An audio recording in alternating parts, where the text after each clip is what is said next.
Hey guys, Matt from Crank Engineering. Quick video about engine oil. Now, I don't know about you guys, but how many times do you see that question on the internet somewhere, what sort of oil should I run in my 1965 blah blah blah blah blah blah? And you get 10,000 different opinions from the internet on a question like that, and I'm going to give you that 10,001st opinion on engine oil. I'm generally pretty skeptical of marketing of most kinds, especially oil and fuel companies, because they really will do whatever they can to sell you their product. Now, I'm not saying that the stuff that they're selling isn't as good as they say it is.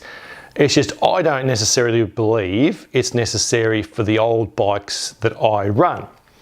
So let's take an example with my old Ironhead Harleys, which were designed in the 50s. So there's no rocket technology involved in those things. So I've got the factory manual for the Ironheads up to 78. And when I go and look at the lubricants to use section, the proper grade of engine oil for the lowest temperature expected before the next oil change period as follows. Harley-Davidson's medium heavy 75 grade. Well, it doesn't mean shit. That was written back in 1978, and pretty sure in 2018 things have changed a little bit. So I could possibly go to my Harley-Davidson dealership and spend mega bucks on their engine oil, but I don't believe that's necessary for what we're doing with our old bikes. So let me tell you what I do. Don't get me wrong, if you're running a brand new Ducati or an MV Agusta or even an R1 or a new Fireblade or something like that, those engines were designed last year or the year before, and the manufacturers are trying to squeeze every last ounce of performance out of those engines. So stuff like the engine oil can make a little bit of a difference to those sort of bikes, because the engine's designed for the oil technology that's available at the time. Back in 1950 whatever, or 60 whatever, when your bike was designed and manufactured, they were dealing with the oil that was available back then, which things have progressed quite a bit since then. So the oils that were available back then really aren't even available anymore. They've progressed a long way since those days. So for the bikes that I run, I don't get too sophisticated. I go down to my local automotive supplies and I pick a general, fully mineral, basic engine oil that'll suit my bike. So let's have a look at some examples on the bench. Even before I sold my 2009 Speed Triple, which was a fantastic bike, I was using something like this, which is a semi-synthetic engine oil, 10W40 multigrade oil. Now, even this really was overkill on a Speed Triple. When you look at the manual, the manufacturer doesn't tell you you need to use a synthetic oil. Thank you, Triumph, because you're saving everyone a few dollars. So, not really required, and frankly, the bikes I've got, nothing's newer than 20 years old. So this 3 litres of semi-synthetic or engine oil is probably not going to be much use at the moment. Now, what makes oil expensive is not necessarily the base oil itself, but the additives that they put into the oil to achieve a particular level of performance. And those additives might be things like something to modify the viscosity, and some detergents to clean the engine, and something to grab all the soot and stuff that's flying around and keep it in big clumps so that it can be filtered out. So the ad pack in the oil is the expensive part. Now, of course, if it's a synthetic oil and there's more refining and more processing required, then in theory the cost goes up as well. But remember, most things are priced on market base.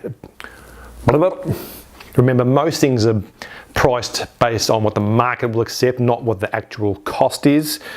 So yeah, there is some extra cost in some more sophisticated oils. And of course, if you're running a race car or you're running a race motorcycle or something like that, then you might be happy to pay for that premium performance to give you that little bit of an extra edge over your competition. So AdPack's the expensive bit and the base oil is the cheap bit. Now, that's one of the reasons why some people are able to recycle used engine oil as well, because at the end of the day, if the base oil is still fine, you just need to filter it out, clean out all the crud and all the other rubbish that's in there, and then add a new AdPack to the base oil, and you can recreate engine oil or usable engine oil from that. And I have seen that on the market here in Australia. I'm not sure about other places in the world. And there's certainly a couple of places around here that will accept used engine oil as their input for their process to manufacture recycled engine oil. Now, would I put that in my late model car? Probably not, but that's no good reason for that, just a gut feeling. Probably happy to put it in my old Harley because it doesn't really care. And again, I just change the oil out when I want to protect the engine because there's no oil filter on that bike. So oil change is cheap insurance. So keep in mind that some of the cost or the marketing that goes behind these products has got to do with what they put in it as well. What I would typically buy is something closer to this, and because I'm a tight ass, I will generally buy this stuff when it's half price or 2 for 1 or something like that. So Castrol is an Australian brand, you might not see it in other places, but it is owned by BP.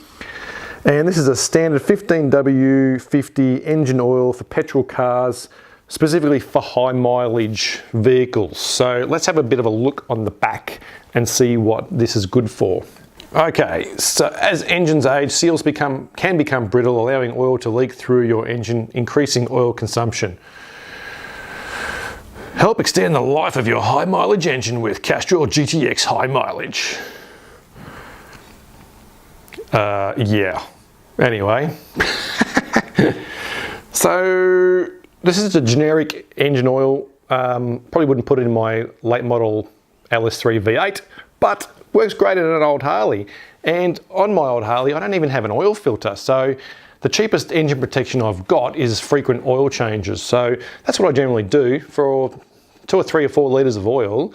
For 15 bucks, I just drain the oil and refill it. So let's just quickly talk about viscosity grades. 15W50 and the synthetic, semi-synthetic was a 10W40. So those numbers refer to the viscosity performance of the oil. And when there's 2 numbers like this, it indicates it's a multi-grade, which means it has basically meets 2 specifications, one at low temperature and one at high temperature. So the high temperature I think is about 100 Celsius and low temperature is, I don't know, I don't actually know, it's maybe 0 or 10 C. So the range of temperatures that this oil can accommodate is better than just to say a 50 weight oil or a 15 weight oil. So you need to find the one that's specific to your ambient conditions. And if you're in the desert in, I don't know, Arizona, you're not going to be running the same engine oil as if you're in northern Canada, for example, in the winter. So best to get some advice from your local auto shop and don't necessarily let them suck you in to spending triple or quadruple the price on something fancy when it's not necessarily required. So ask some questions. I'll put some links in the text somewhere just for some more resources on engine oil, and hopefully that helps you not get ripped off. Thanks for watching.